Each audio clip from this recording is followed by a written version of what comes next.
എല്ലാവർക്കും നമസ്കാരം. ഞാനിപ്പോൾ ഉള്ളത് നമ്മുടെ പാലക്കാട് കൊടുമ്പ് പഞ്ചായത്തിലുള്ള തിരുവാലത്തൂർ ശ്രീ രണ്ടുമൂർത്തി ഭഗവതി ക്ഷേത്രത്തിലാണ്. ഇവിടുത്തെ പ്രധാന ഉത്സവങ്ങളിൽ ഒന്നാണ് ഈ കാർത്തിക വിളക്ക്, തൃക്കാർത്തിക വിളക്ക്. അപ്പോൾ ഇന്ന് തൃക്കാർത്തിക വിളക്കാണ്. അപ്പോൾ അതിൻ്റെ വിശേഷങ്ങളും ആ കാഴ്ചകളൊക്കെ നമുക്ക് കാണാം.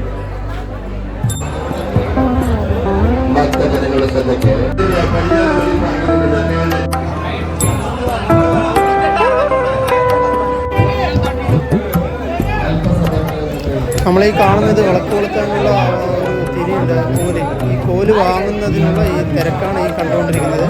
ഇപ്പോൾ കൊളുത്താൻ ഏകദേശം സമയമായി കഴിഞ്ഞു.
ശേഷം മാത്രമേ ഉണ്ടാവുകയുള്ളൂ.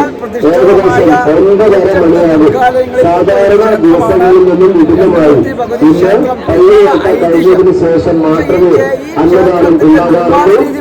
താഴത്തെ അന്നദാന മണ്ഡലത്തിൽ നിൽക്കേണ്ടതില്ല എന്ന് ഒരിക്കൽ കൂടി അറിയിക്കുന്നു. ഈ ക്ഷേത്രത്തിൽ ആദ്യം ഉണ്ടായത് നാലമ്പലത്തിന്റെ അപ്പുറത്തുള്ള 2 ഹെക്ടറിൽ വിസ്തൃതിയുള്ള ഈ ക്ഷേത്രത്തെ ഭീമമായ കരിങ്കൽ മതിൽ കൊണ്ട് ഈ ക്ഷേത്രം 4 ഭാഗമുള്ള മതിൽ കൊണ്ട് അലങ്കൃതമാണ്. അതിനകത്താണ് നാലമ്പലമുള്ളത്. 2 പ്രതിഷ്ഠകളാണ് ഈ ക്ഷേത്രത്തിലുള്ളത്. ഒന്ന് അന്നപൂർണേശ്വരിയും ഒന്ന് മഹിഷാസുരമർദ്ദിനിയും. അന്നപൂർണേശ്വരി താഴത്ത് വസിക്കുന്നു എങ്കിൽ മഹിഷാസുരമർദ്ദിനി ദേവി മേലത്തെ ക്ഷേത്രത്തിലാണ് ഉള്ളത്. ഈ ക്ഷേത്രത്തിൽ 116 കവാടങ്ങളുണ്ട്. ക്ഷേത്രത്തിൽ 2 ക്ഷേത്രങ്ങളുമായി 116 കവാടങ്ങൾ, ഉൾക്കവാടങ്ങളുണ്ട്.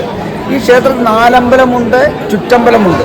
ചുറ്റമ്പലത്തിൽ ഈ ക്ഷേത്രത്തിൽ 10,000 പരം കൽദീപങ്ങൾ, കല്ലിൽ കൊത്തിവെച്ച ദീപങ്ങൾ ഈ ക്ഷേത്രത്തിൻ്റെ ചുവരുകളിൽ സ്ഥാപിച്ചിട്ടുള്ളതാണ്.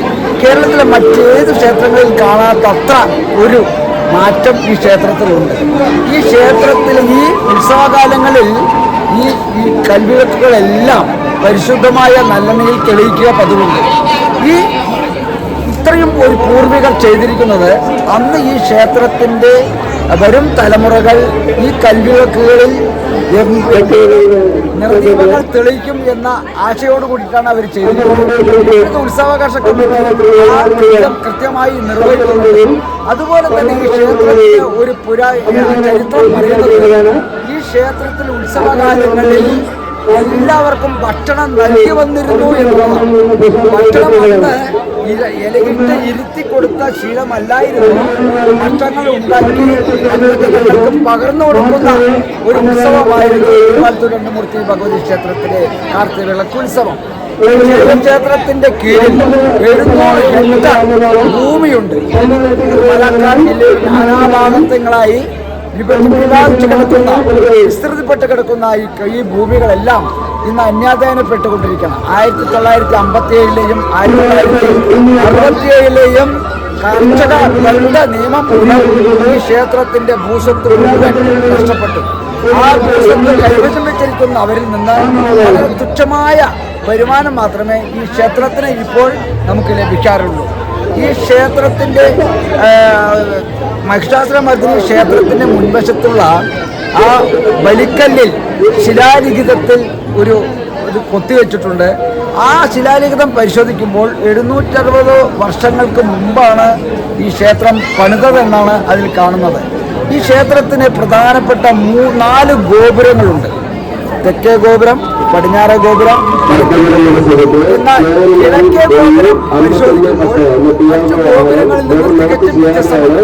കിഴക്കേ ഗോപുരം തീരെ പടിയാതെ 2 പില്ലറുകൾ മാത്രമേ ഉള്ളൂ. അതുകൊണ്ടാണ് ഈ ക്ഷേത്രത്തിൽ പണിതീരാത്ത അമ്പലം. ഈ ക്ഷേത്രത്തിന്റെ വലതുഭാഗത്ത് കൂടിയിട്ട് ചോദനാശിനി പുഴ, അതായത് ചിറ്റൂർപ്പുഴ ഈ ക്ഷേത്രത്തിന്റെ വലതുഭാഗത്ത്. ഈ ക്ഷേത്രത്തിന്റെ പ്രധാനപ്പെട്ട 3 ഉപക്ഷേത്രങ്ങളുണ്ട്.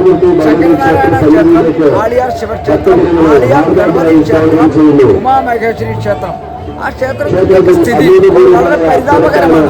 മാത്രവുമല്ല, ശബരിമലയുടെ തീർത്ഥയാത്രയെ പ്രതികരിക്കുന്ന അതിനെ അനുഭവം ഉണ്ടാക്കുന്ന അയ്യപ്പൻ ക്ഷേത്രവും ഈ ക്ഷേത്രത്തിന് സമീപമുണ്ട്.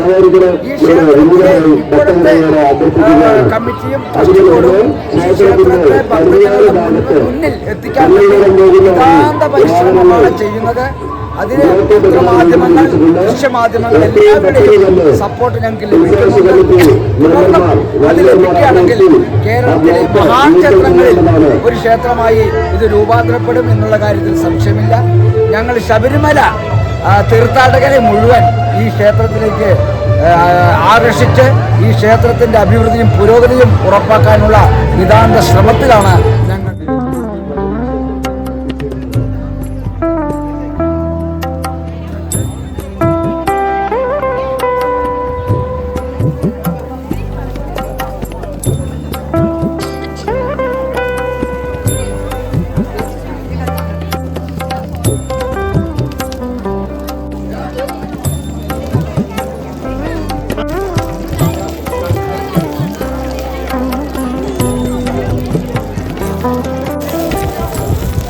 ചെറുതായിട്ട് മഴത്തുള്ളികൾ വീഴുന്നുണ്ട്. ആ വെള്ളം തട്ടിയിട്ടുള്ള അതാണ് ഇങ്ങനെ കത്തുന്നത്.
ഈ ക്ഷേത്രം സ്ഥിതി ചെയ്യുന്നത് ഹൈവേയിൽ നിന്നും ഒരു 6 കിലോമീറ്റർ, അതായത് തമിഴ്നാട്ടിൽ നിന്നും വരുന്ന ഭക്തജനങ്ങൾക്ക് ഒരു ഇടത്താവളമായി ഉപയോഗിക്കാൻ വേണ്ടിയിട്ടുള്ള എല്ലാ സൗകര്യങ്ങളും സജ്ജീകരിച്ചിട്ടുണ്ട് ഈ ക്ഷേത്രത്തിൽ.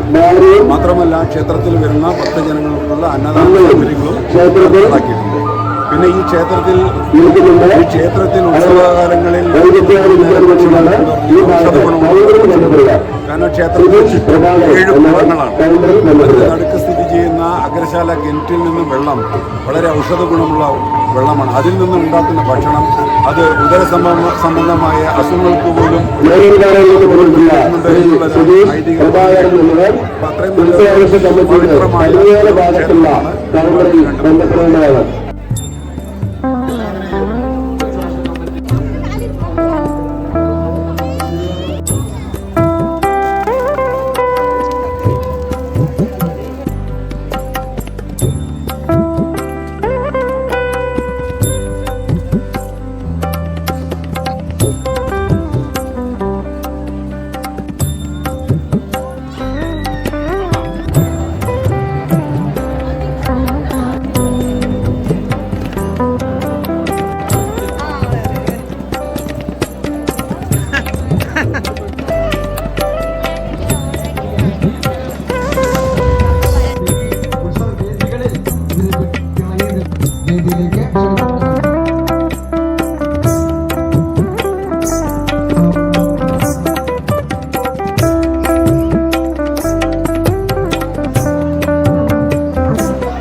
തീരുകയാണ്.